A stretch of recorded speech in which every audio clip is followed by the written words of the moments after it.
So this is my final walk in this part of the woods for the year. This is my autumn walk. I'll have done this walk, well, I do it regularly actually, but I'll have done it in every season and filmed it. Some parts of the wood, like here, don't change as much as others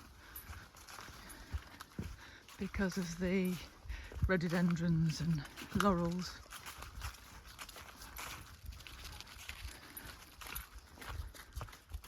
Other parts change considerably. There's virtually no leaves left on the trees now in this part.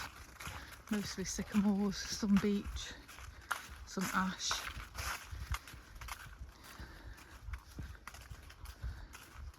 A few oak.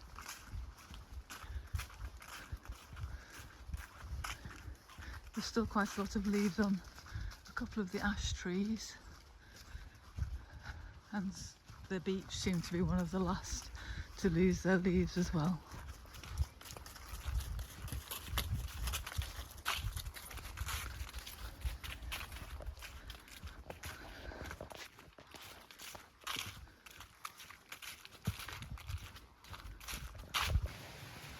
This is another part of the wood that's quite heavily populated by rhododendrons. There's not a huge amount of change. There's also quite a lot of sweet chestnuts in this part of the wood.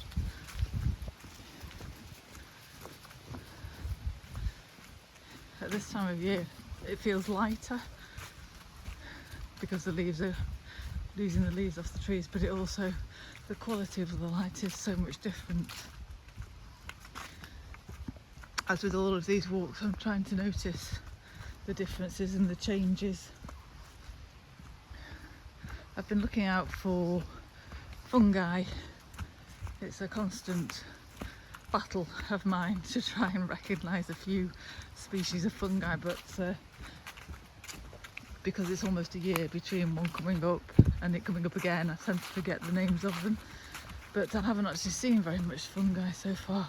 There's a little bit of a glut of it at the end of September, and then it seems to have retreated again. I think possibly a lot of fungi is covered by the leaves at the moment, so it's not so visible. Levels of the streams are higher now.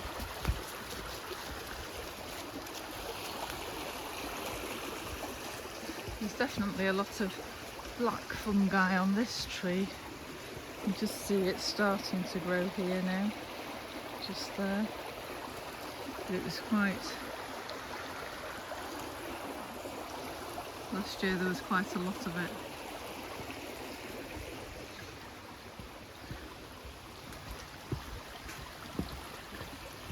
This is the part of the walk that would have formed part of the driveways to the old Pendarvis house. The coach driveways and the formal gardens, which is why there's so much rhododendron, and there's bamboo and other ornamental plants around here. I'll link the other videos from these walks to this one so that you can find out more of the information about the place. It's got quite a long and interesting history, and fell into disrepair. I think burnt down in the 1950s, and then the estate at some point was split up. But you can still see the remnants of the pathways and drives.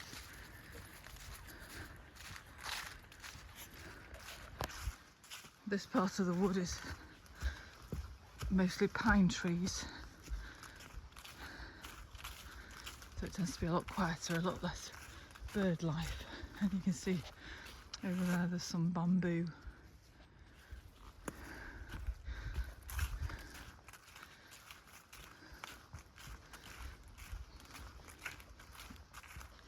Lots of rhododendron.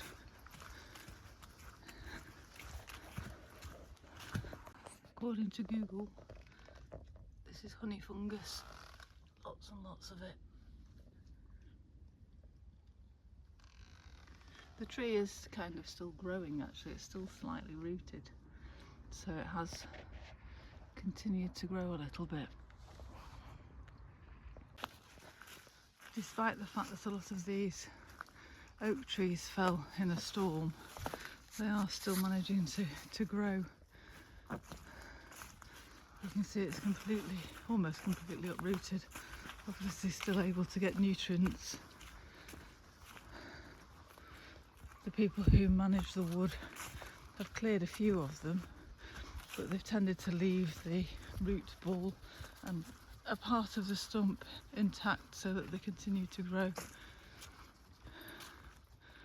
They're obviously quite shallow rooted really for the size of them, and the wind just came in a different direction and a whole load of them went down.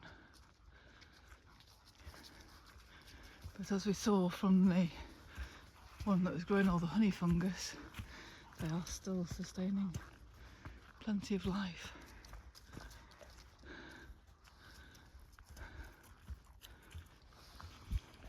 The field that was once purple with foxgloves is now full of foxglove seed heads, which are still standing. It's very quiet today actually. There's not a breath of air. Very still. I was kind of hoping for a fairly windy day so that I could record the dancing trees in the next bit of wood I'm going into, but I'll have to come back to record that separately. More fungus. This is on, I'm not sure what tree it is, but it's just a stump. There seems to be coming up everywhere. So I'm just going to take a photograph of it and then check with Google and see if I can find out what it is.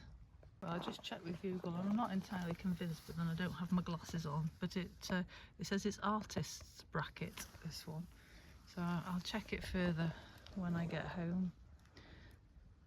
And I'll record in the description if I'm wrong about it.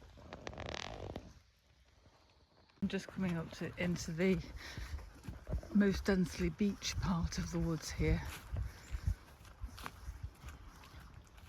And I was hoping to show you an orange canopy.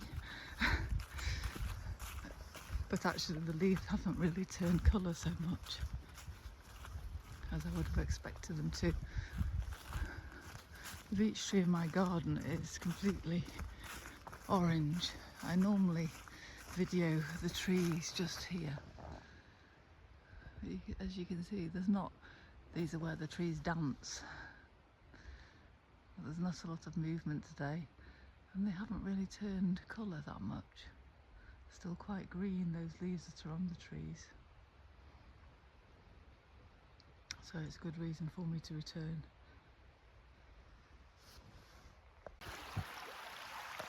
The beech leaves seem to create the most dramatic effect in Cornwall anyway, in the autumn.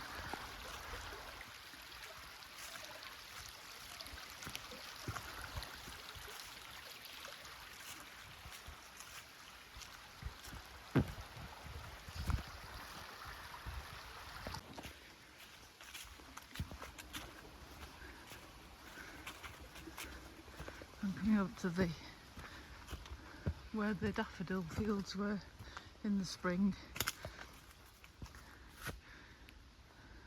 There's no daffodils now. I don't know whether they'll pull them up over the winter and the bulbs become a crop, or whether they'll let them grow for another year.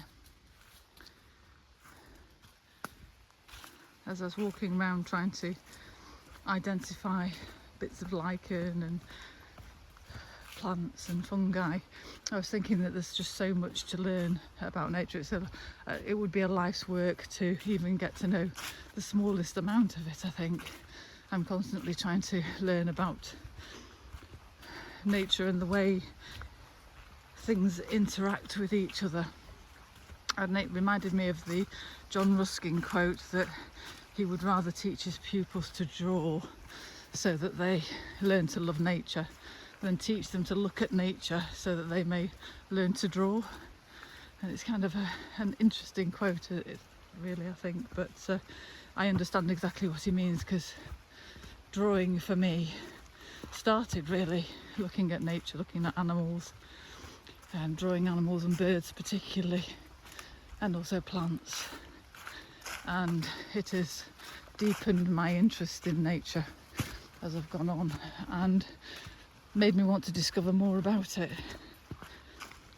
I was also taught about some aspects of nature at school, but I think when it's taught in an abstract way, when you're not actually looking at it and engaging with it, it's much more difficult to enjoy. I think being out in nature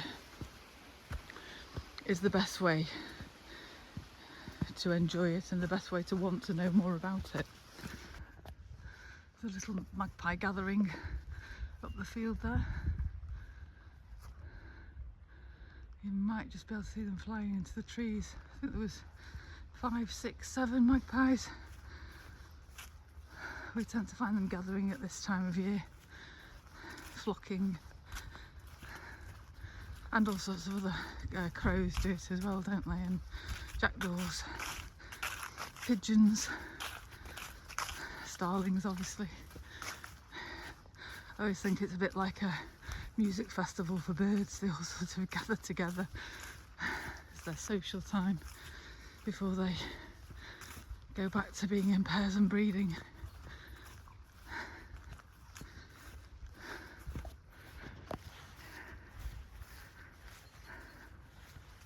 This field was full of potatoes this year, so who knows what it'll be full of next year. They've obviously ploughed it to sow something.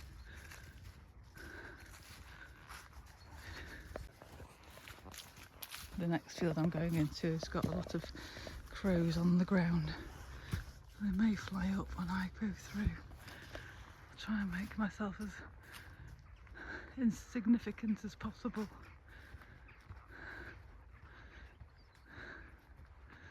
There's 1 or 2 flying up, but the whole field is covered in crows. Farther over.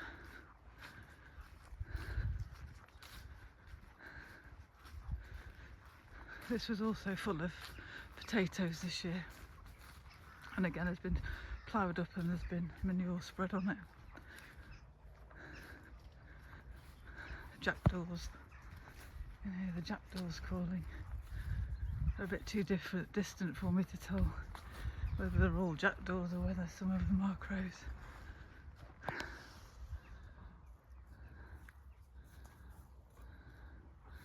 I find that crows don't like to be looked at, so probably standing still and staring at them will be more likely to spook them than just walking by.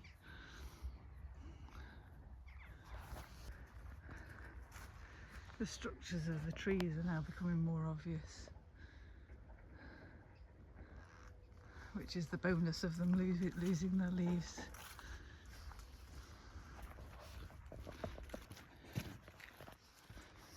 Now walking across the field that was full of daffodils.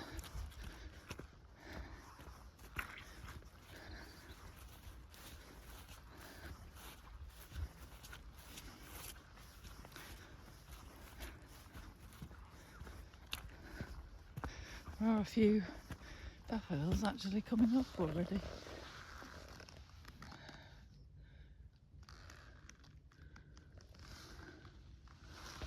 Quite a lot actually. Thank you for joining me, and I'll see you next time.